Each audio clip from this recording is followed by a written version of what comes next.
Who's Wangari? Good morning, everyone. I hope that you're fine. This is Holistic Therapy. We are in that Christmas mood.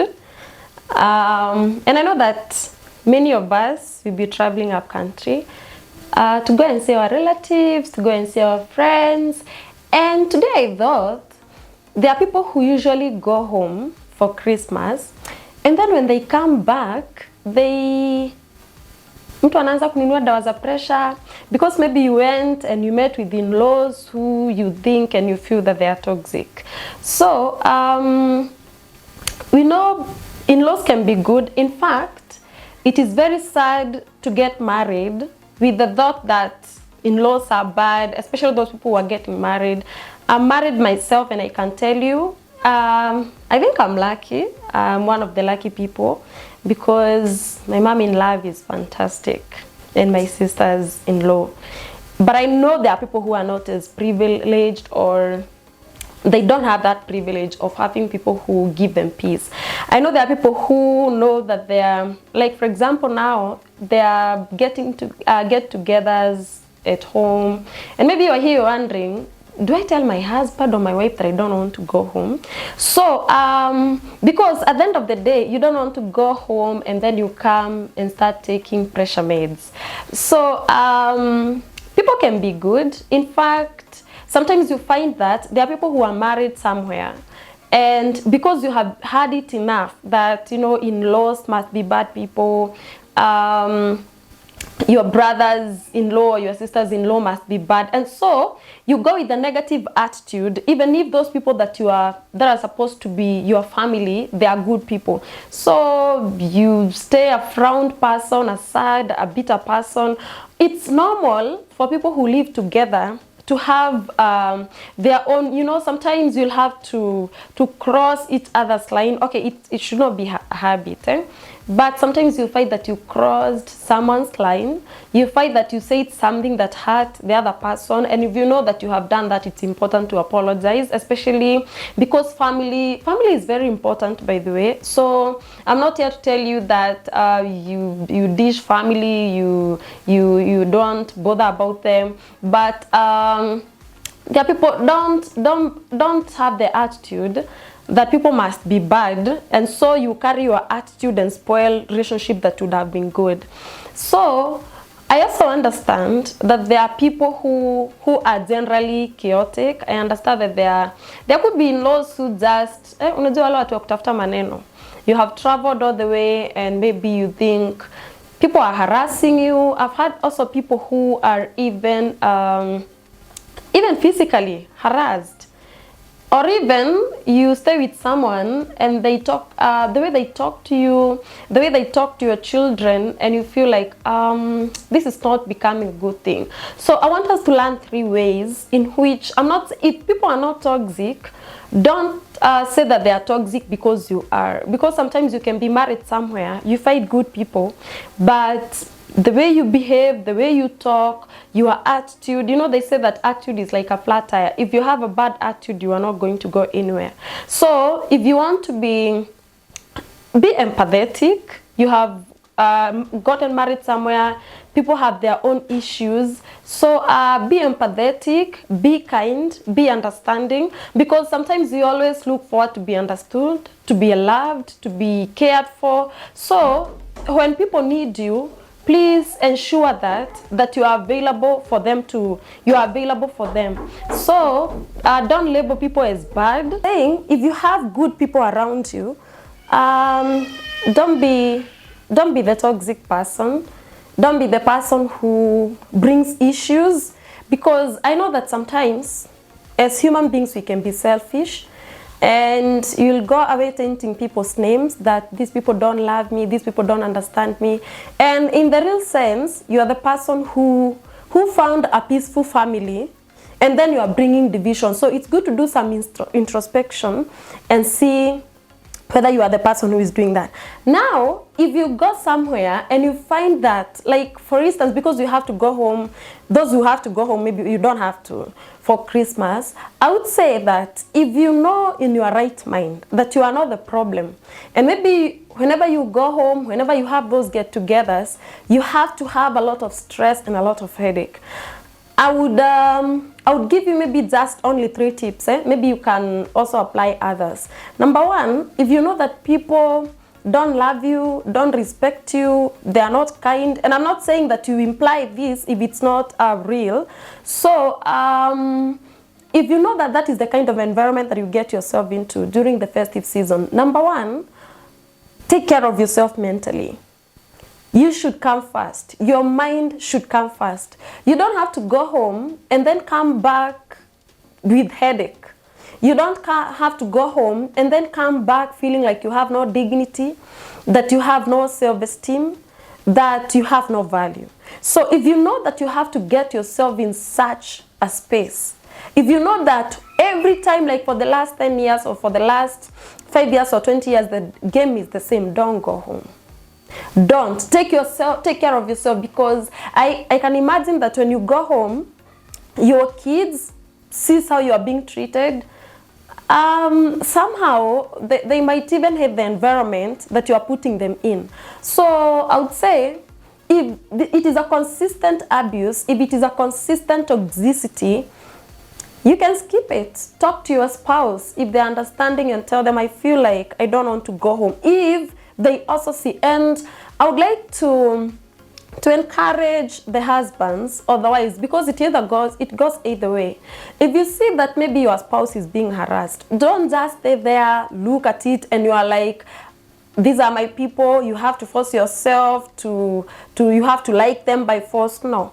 I think it goes either way. You can talk to your parents or to your sisters or to your brothers and let them know that your wife is a person and she has her own dignity and she needs to be respected. So if you feel like it has always been toxic and you're not the cause, you don't have to go home. The other thing, it is good to set boundaries. Set limits. Like if you have to go home, if you know that the level of that toxicity is not very high, maybe you can cope with it. When you go home, spend very little time. You don't have to go somewhere you feel you're not loved and appreciated, and then you go and finish a week. And then you go and finish 2 weeks. And then you go and finish 1 month. Why don't you just go for a day and go back home? So limit the amount of time you spend with people, especially if you know that they are toxic for you, that they are not loving, that they are not appreciating you. So limit, set boundaries, limit the amount of time that you spend with them. So kama kutakuwa na shida, if you don't go home, just go for a day, go for 5 hours, go for 6 hours. You don't have to spend there. You don't have to spend there. Just go home and go back. Because sometimes when you limit the amount of time that you spend with toxic people, it's easier for you to keep your mind in a sane mode. So set boundaries of time. So limit the time that you spend with them. You go eat, ustukana watu, don't frown at people, just be courteous, say hi, talk to people, serve them, but limit the amount of time you spend with them. The other thing, you can also communicate, because I understand that there are people who don't know that whatever they say is offensive.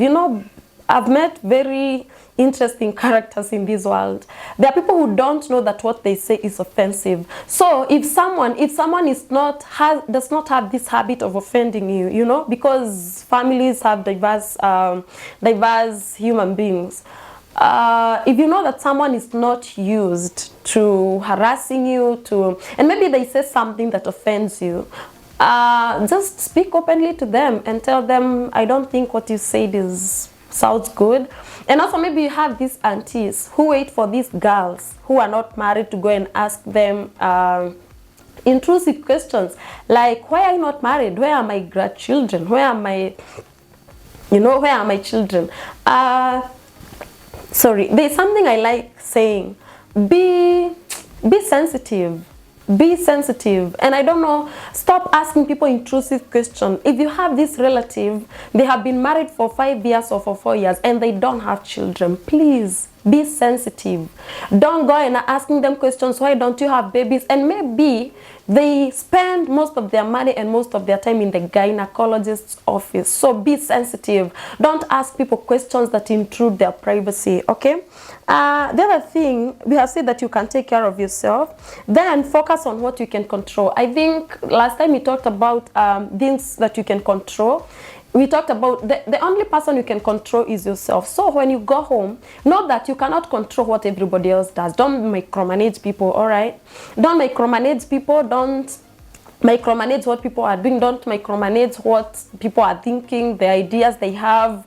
You know, if they say that they want to cook chapati and you want maybe to cook whatever, just don't intrude into people's spaces, okay? So what you can control is yourself. Control how you talk to people. Control how you behave towards them, you know? Because sometimes garbage in, garbage out. So you are the only person who you can control, okay? So don't go and control everybody else. The way people are wearing. Usiangalia watoto wa watu and they're like, nowadays she doesn't know how to dress the kids. They dress like they are naked. Leave people's kids alone. Just mind your own business and live a quiet life, okay? So control yourself, master yourself. Don't let anything filthy come out of your mouth. Don't think negatively about people and maybe you don't even know them. Don't judge people. Don't go to be judgmental. So don't go there and start judging people and start behaving like you are the perfect one, okay? So mind your own business. Go enjoy the parties, mushene mingi. We talked about gossip the other day. So don't hurt anyone. Don't go with an intention of hurting or hating, okay? Carry peace with you. And maybe the other thing I would say, respect people's boundaries.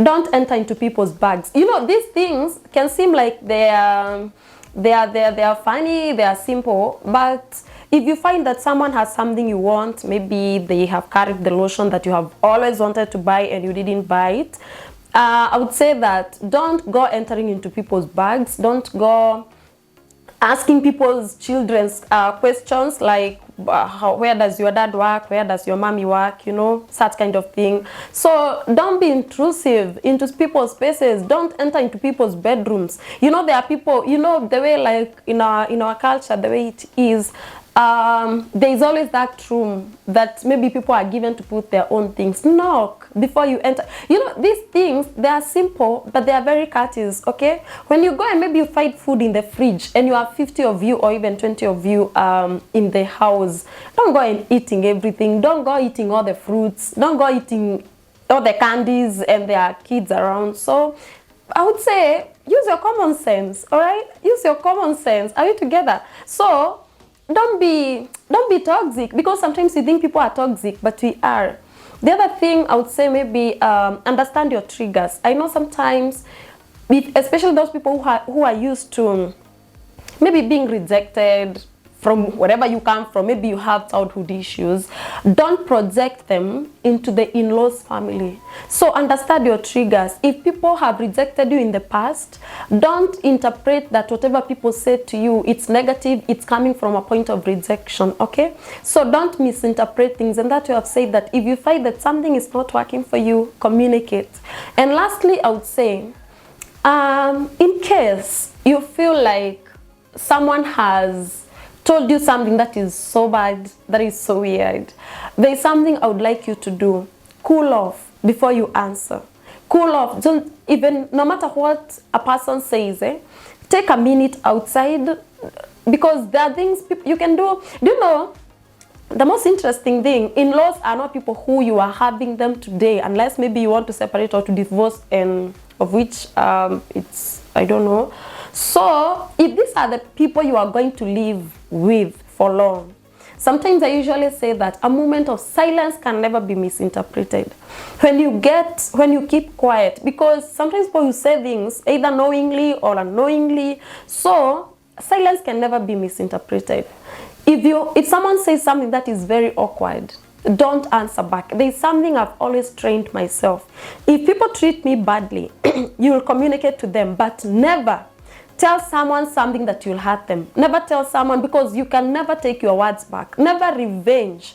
Never tell someone because someone has said this or has done this, you also do the same thing to them. You have to be the person who has the voice of reason. So before you answer back to your mom-in-law, to your dad-in-law, to your sisters and brothers-in-law, think twice. Think about how that will affect your future relationships, because these are people you are going to live with them, not 1 year, not 2 years. So a moment of silence, even if maybe someone, you can even wait when things cool off, maybe even in January, maybe you can call someone and tell them, I think what you told me, it was not good at all. Instead of rushing out, doing something or even saying something, are we together? So what I wanted to say is that go out there, carry love, don't carry grudges.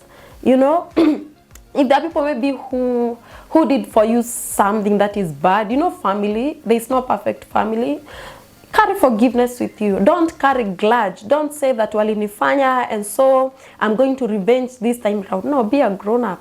Be a mature person. When you go home, just go. Keep your cool, keep your calm. Usiende umepitanisha watu. They are wondering what is wrong with this one. You are not even saying hi to people. Just compose yourself. You are an adult. I believe that in holistic therapy, we always know what we are doing. So go out there, spread love, spread forgiveness, and I wish you a Merry Christmas and a Happy New Year. Bye. I hope you have learned something. Kindly go subscribe, share, and comment. Before maybe we come back for January, I'm targeting that we can have around how many subscribers? 1,000. We are now at 600 and something. And thank you so much for always being supportive. So I love you. Have a good day. Merry Christmas and a Happy New Year. Mwah, mwah. Bye.